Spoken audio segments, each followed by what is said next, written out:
that time, like, we're just following in the footsteps of, you know, just like all the Black leaders before us who have been doing this shit in Philly. Like, we're really new and are happy to do the work, but we definitely don't need like any attention or anything. No, I mean the way that you guys have kind of taken off, because I believe 52nd Street Fridge was one of the first ones that I had heard of, and then I started to see more and more.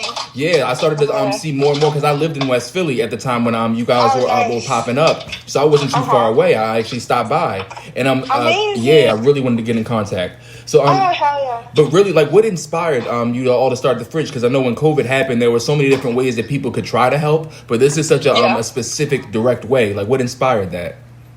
Well, my dad died of COVID in March. Oh, I'm so really sorry. Early on. Oh, it's okay. You know, I know we all knew that people of color and especially Black and brown folks, like, get it more often, especially if you come from not generational wealth or like a lot of money and stuff. And unfortunately, like, my dad just checked all the boxes, but thank you. And it was like a really grueling experience for me and my sister because we didn't get to like do any of the cultural or traditional things to say goodbye. So, and like everything was so isolated. And then after he passed, we started getting all these phone calls, and like it wasn't like it was just like one or two. Like, we got letters, we got phone calls, people like left messages, all these random ass people, and we were like, what the fuck? And they all just were like, hey, you might not know me, but your husband used to drop diapers off at my house on his way home from work. Or, hey, like, you don't know me. Not my husband, my mom would get the messages, but like, you know, like, you know, I don't know, just like his random acts of feeding people, because for him, feeding people is God. And like, he has been through it in life, but ultimately, like, he figured out what his version of spirituality was, and it was like making food for people. And like, that's how he expressed his love and his care. And I also, like, I don't know, he was really righteous, and we really never kind of got to see that part of him because he was so sick and stuff for the last decade. But like, his character, like, it's kind of like I only got to meet my dad after he died, you know? And so the fridge was kind of my way of being like, look, Dad, you know? And so me and my sister did that, and it was a really great thing to focus on because we were all isolated. I couldn't go back home, be with my family, and all this shit. So, like, me and my sister, we both live a block away from each other. She lived in Philly for the last 10 years. I moved here 6 years ago. We run a shop together. It's my little cafe that I just opened. But what's the name of your shop? Nina's World. It's like the one facing the fridge. Okay, yeah. Okay, nice, great. Yeah, so that's my shop. And you know, like, we couldn't have ever created something like the fridge without having like this tool of white supremacy, which is like having land or something. We don't own the shop or the land, but because we get to dictate what goes on it, we could have the fridge there. Yeah. And like, it's just like a sad fact, but I wanted to use the new like leverage that I have to do something. And like, I know it's kind of small and cramped, but there's a cafe, then the fridge across the street, and me and Sonia, I'm Sonam, by the way, Sonia's sister, but we both just like interchangeably do phone calls. But we just were like, this is what we have to do, because if Papa kept doing it, and I don't know, it just made us like closer to him, or like have something productive to do, because the whole world was locked down. I closed my cafe, all this shit. And so that's how the fridge started. Sorry for the long story. No, it's fine. So you said your father was he's kind of the inspiration behind it, and after his passing, unfortunately, like, people started to get in contact with you, and you all didn't know that he was doing these things for people, like providing No. Oh, wow. Yeah, and it's like, you know, like, just the other day I read something like when you verbalize your act of charity, does it really become an act of charity or self-service? And that's something that my father really believed in, like silently doing stuff and not waiting for any approval, because he was like a really moody, dark man, and nobody in this life would have predicted that that's what he spent hours doing. Like, he was very quiet. So it was just like a big, nice thing for me and Sonia. And so after that, we were like, well, if we're giving away free food in a highly like policed area and people of color are walking around taking food out and just walking away, cops are gonna come. So we like went through the city, filed a permit, did all this shit to make sure that the fridge could just be there forever. And then we asked a bunch of builder friends to make like a 2,000-pound hutch, so moving it would be almost like impossible. You know, like when I leave and the cafe leaves, like that fridge structure is still going to be there. We hope that'll just be there forever. And we're going to pay its electric forever. And, it's just like really important to us. Now, what made you decide, was it your father's act of giving out the food that helped you all decide on the fridge specifically?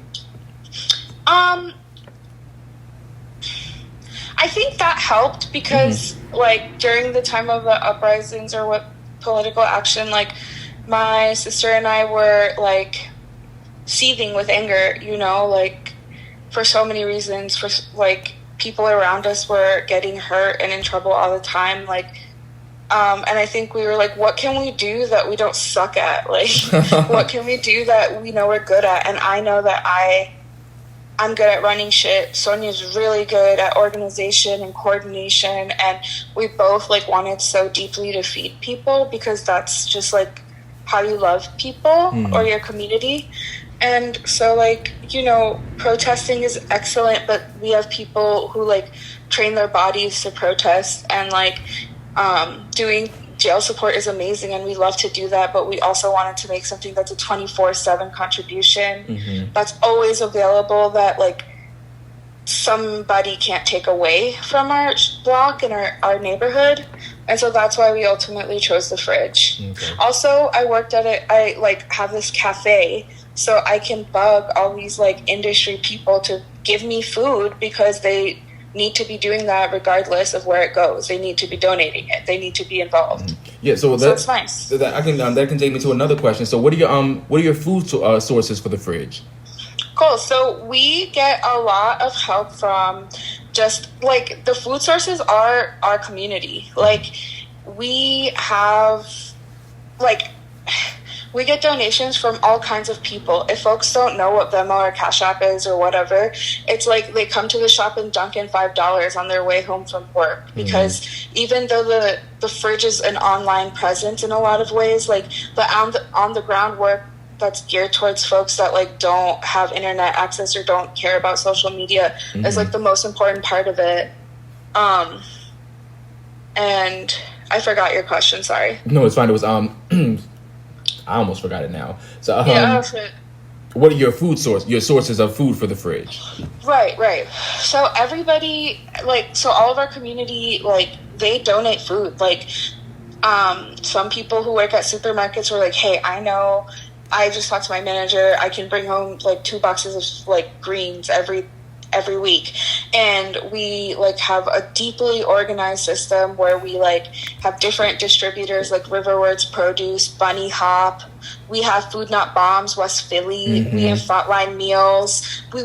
We try to work with as many on the ground places as possible. We're not down with like a lot of corporate like sponsorships or whatever because we're not using the fridge for advertising something else fitness.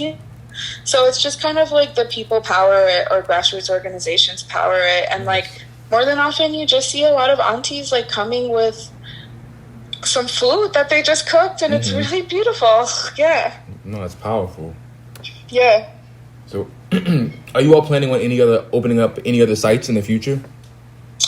Well, we were not like planning on it because we wanted to make sure that the fridge was running. The fridge wasn't like gonna break down in a couple months. We wanted to make sure it was like a perfect system. But recently we were approached by the Friends of Malcolm X Park, that organization of elders, and they kind of were like, do you want to put a pantry in the park? Like, if you put that in the park, we'll make sure you don't get in trouble, kind of thing. Like a loose little statement. And we were like, okay. So we get so many pantry items, but a fridge is for like stuff that needs to be fridged, and when like we don't allow pantry items because it helps us like get more fresh food in there. Yeah. So now with the pantry, we're so excited because we can put cans, hygienic products, like harm reduction products, and like all kinds of PPE, period packs, like over-the-counter medications. I know there's an herbal group doing like random herbal mixes and herbal soup blends. Like we're just trying to like I just want, like, this shit should be available. Excuse my like terrible cursing, but like it's infuriating. It's like it's so anger inducing that this shit is not available for our communities. And so everything that we are asked by our pals who like live at Malcolm X Park or nearby, or our friends of the fridge, because we have so many fridge friends, we like just like chill with them outside and we ask them, what do you want there? And then they tell us. And so we won't have more of an idea till we talk to more of our pals who are staying at the park and stuff, but we're going to put everything there. We're going to find the hugest pantry we can that doesn't like attract too much attention, you know?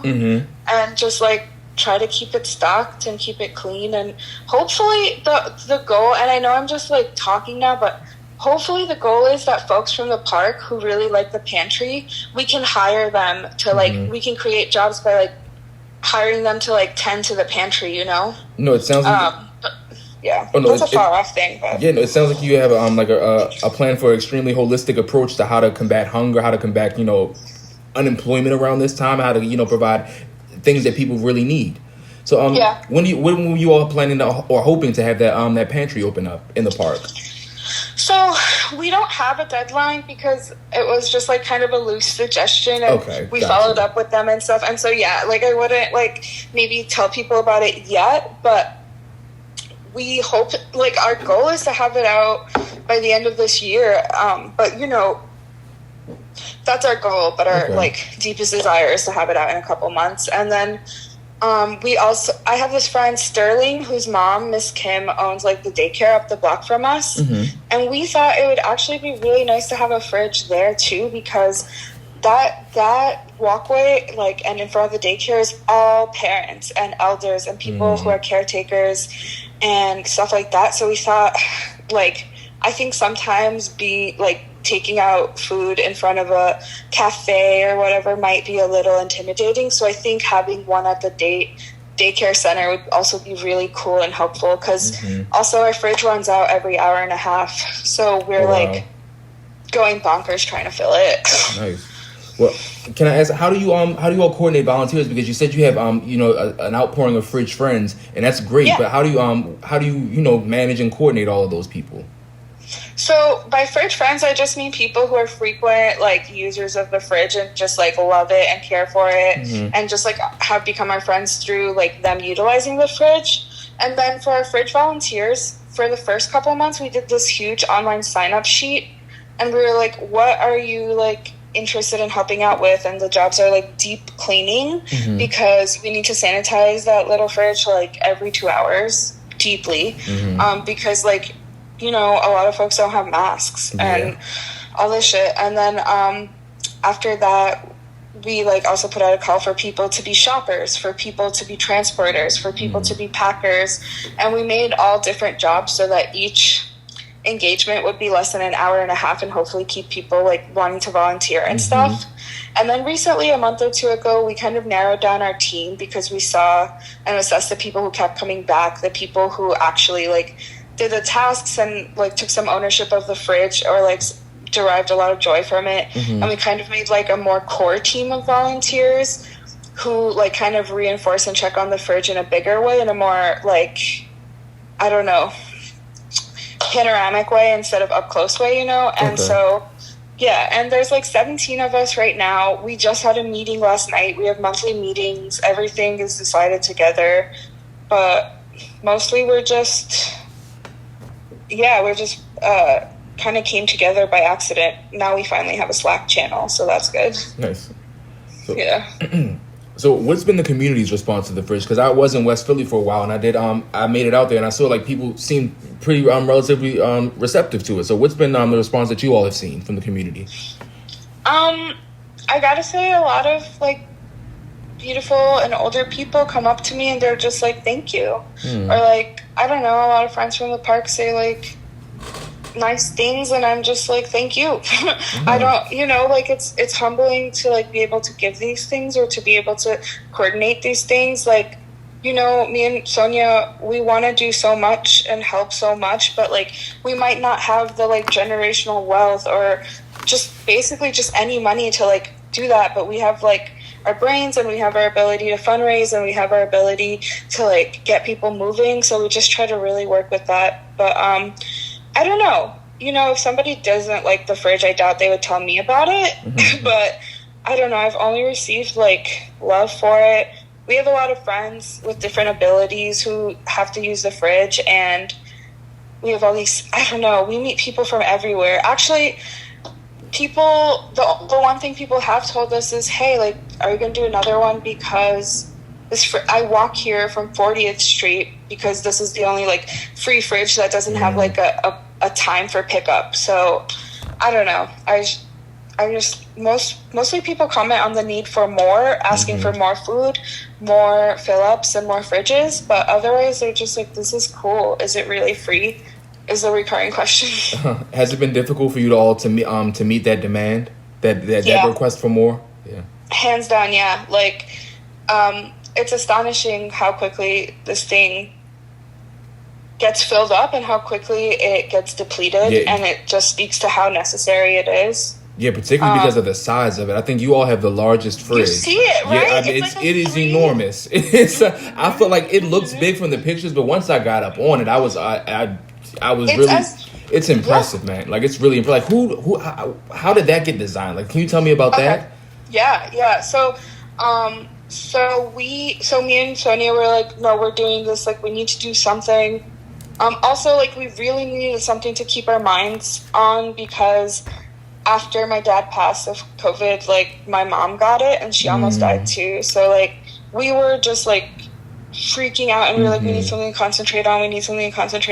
So we concentrated on finding a free fridge for our project. And actually, some really amazing florists from Snapdragon Flowers on 51st Street. Now they moved. They have a studio, but it's like a Black and Indigenous florist. They literally just gave us their old fridge. And that looks like the one that you would see in a flower shop. What was the name of that again? Snapdragon Flowers. Thank you. Which we would never be able to do this without them. And, like, yeah, it's just like they really provided something for us that helped us provide for so many. Like, forever indebted to them. Oh, wow. Yeah. That's great, man. Yeah, it's an amazing contribution. I can't believe it. Thank you so much for your time, and I'm coming up on my last question now. So, what should people know about hunger and food insecurity in Philadelphia?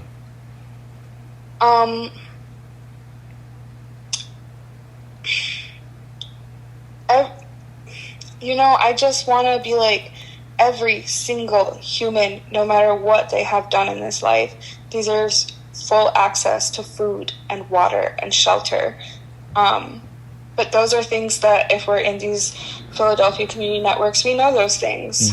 So I guess I would say, man, it's so hard. I don't know what to say. I want to say so many things. I just want to say, like, it's really, really hard, but, like, maybe in this lifetime we won't see the liberation we hope for, but, like, we are all working towards the next lifetime, enjoying that liberation and freedom and joy and belonging in this world. And that's all I can hope for. Thank you so much. Yeah. Also, I had a question for you. Yes.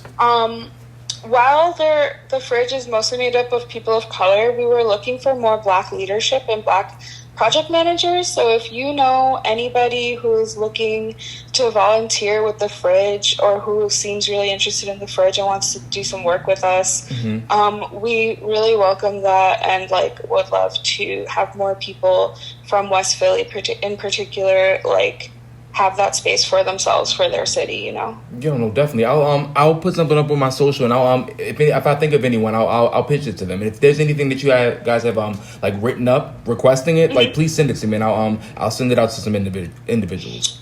Cool. Yeah, I don't have anything yet. It's just something we talked about at yesterday's meeting. But yeah, I'll try to come up with something. I have your email, so we'll be in touch. Oh, no, definitely. And can I have the spelling of your name, please? Yeah, my name is Sonam. And my sister is Sonia, Sonia. And that's Sonam? Sonam and Sonia. Thank you so much for your time, Sonam.